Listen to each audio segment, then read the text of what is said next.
Set your wallets ablaze because SH Figuarts Rengoku is here. And this is a release that I was honestly pretty impartial on.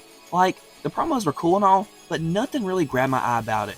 Probably because the plastic cape and the lack of effects really turned me off from it.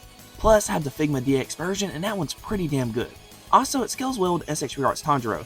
So I really wasn't in any need of a Rengoku figure, but for some reason there was something calling to me with this figure, and let's see if that calling was right or not. To begin with, the package is beautiful. It matches the vibe of Rengoku perfectly with all the orange and red and stuff. We can see the figure inside pretty well. Then the window has some cool Japanese letters of his name. Also, here's a promo of the figure and some branding. Here's the top of the box, here's each side of it, here's the bottom, and then here's the back of the box. It does a pretty decent job of showing off what the figure comes with and looks like. Though it needs an action pose or two in my opinion, as well as like, where's the Krispy Kreme? I'm just kidding, I'm not going to go there. So overall, the box is really clean and I really dig it. So, let's get this guy free and see if I dig it as well. Start digging in your butt, twin. What? What? And do I dig it? Wait, digging your butt, twin? No. What? Yeah, I do, but I'm not gonna lie and say I love him straight out the box, cause I didn't. He just felt really weird to me and it threw me off, and it's cause of the cape, which we'll go ahead and talk about now. It's annoying. There's no other way to put it. It hinders and holds this figure back. It's cut up into a ton of separate pieces that articulate, but only the bottom 3 flaps can go up and down while the top shoulder pieces only slide. Also, the cape's joints will be exposed when posing, and sometimes it'll weigh the figure down some and throw his balance off. Though I will say it's not horrible, as the cape is fairly light. Also, I can't ignore that it is painted well. The design and paint on it is great. Just sucks that what it's on stinks. At least you can take the cape off. It plugs into the back of his neck, so this allows it to go in and out easily, and it stays in well. Very glad it's removable, and I'm sure y'all are as well, because that means it's time to hit up eBay and get a cloth cape for this guy. Which I hate doing, because like, he should come with it. I don't know why they don't want to do cloth goods for this line. Demon Slayer is literally crazy popular, so I figured no shortcuts are cheating out, but I guess not. At least the cape is really my only major gripe with this figure, and once I got used to it and learned how to finagle it around, this guy became pretty fun to pose. Also, I got to fully take in how he looks. I think he really is visually pleasing. Yes, even with the plastic capes. He still looks good. His proportions are good, and to get a better look at his build, here it is without the cape, and yeah, looks good. Then his detailing and sculpt work is great. Starting off with his hair, it's sculpted just how it is in the series, and the coloring on it is pretty good, as the red areas are painted well, with only a few areas being painted on sloppy. The only thing I would like with the hair is if the yellow had some shading, just because it does look a tiny bit cheap without it. Then onto his Demon Slayer uniform, good sculpt work and detailing, and it's painted clean. The buttons aren't sloppy, and on the back of the figure we have the kanji for destroy, it's printed on well. Then the little fire design around his ankles looks great. And around his waist he has a sword sheath, it's cool and the hilt looks really damn clean. Only issue I have with the sheath is the little peg it's on. Sometimes it can pop off while posing, and it can be a little bit annoying. But that's only sometimes, as it does stay on well for the most part, but just be cautious or it will fling away. Then looking at his finish, it's good and he isn't crazy shiny or greasy. So overall, the look is good, with the only issue it has being the cape, because it does hinder the look some. But at least it is removable, so you ain't got to deal with it if you don't want to. And then for his accessories, he comes with an okay selection. He comes with 6 face plates, a closed mouth smiling face, which does look like Rengoku, but I don't know. Something about it is just off to me. Like, even in the promos, it was like that, and in hand, it's the same. It's not bad, but it just seems off. Then he comes with a closed-eyed smiling face. I really love this face, as it honestly makes me happy. Then he comes with a mouth-open happy face that reflects Rengoku's aura amazingly. Then he comes with a neutral resting face, a teeth-gritted side-eyed face, and then a bloodied-up face. I think this face looks really damn sick. It's not every day you get a figure with some actual blood on it, and they did a great job with it. Good selection of faces. Though, I would have liked an angry yelling face, maybe even with some blood. Still though, it is a good selection. Then for his hands, he goes with 4 pairs of interchangeable hands. 2 fisted hands, 2 open resting hands, 2 open expressionate hands, and 2 sword holding hands. Fair selection there of the essentials, and then he comes with his sword, and it looks awesome. They did such an amazing job with the paint job and design on it. But sadly, that's it for the accessories.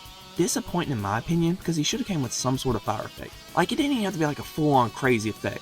Like something that just went on his sword or by his feet, you know? Just something, because I really hate that this line doesn't come with effects to match her special breeding styles.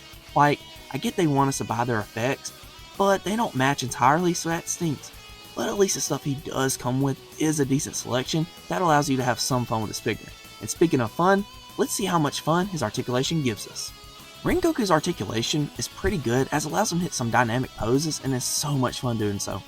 But he does have some limitations and an interesting design choice. First, let's look at this head range. The cape pretty much gives him zero range looking upwards, which definitely stinks because he actually has decent upwards range without the cape, but with it, nope. Also, if you get a cloth cape, it won't be a hindrance like the plastic, so another area with a cloth would be better. Then he can look pretty far down, gets fine side to side motion, and gets good tilt. Also, I like how they made certain parts of his hair articulated so it doesn't limit range. Now for his shoulders, they took inspiration from the One Piece line as they are designed the same as Zoro and Shanks. So that means the shoulders can only go up when you use it like this, and it can definitely look weird. Now, I will admit it doesn't seem as weird as Zoro's or Shanks, but it's still weird. At least this design does allow for some crazy arm range, as the arms cross over one another beautifully, and they can do the same going backwards. He then has a bicep swivel, double jointed elbows, and good wrist movement. Then looking at his torso articulation, it gets good range as it can crunch a decent bit forwards, go this far backwards, and gets good side to side motion and tilt. But it can be pretty gappy when used. Thankfully though, you can angle your pose right, or the cape itself can cover it up, and it really doesn't bother me. Then, his waist articulation gets decent side to side movement, a tiny bit of tilt, and forwards and backwards motion. Then looking at his legs, they can get pretty far forwards, pretty far backwards, and pretty far outwards. He has a thigh swivel, single jointed knees, which look fine and work good to me.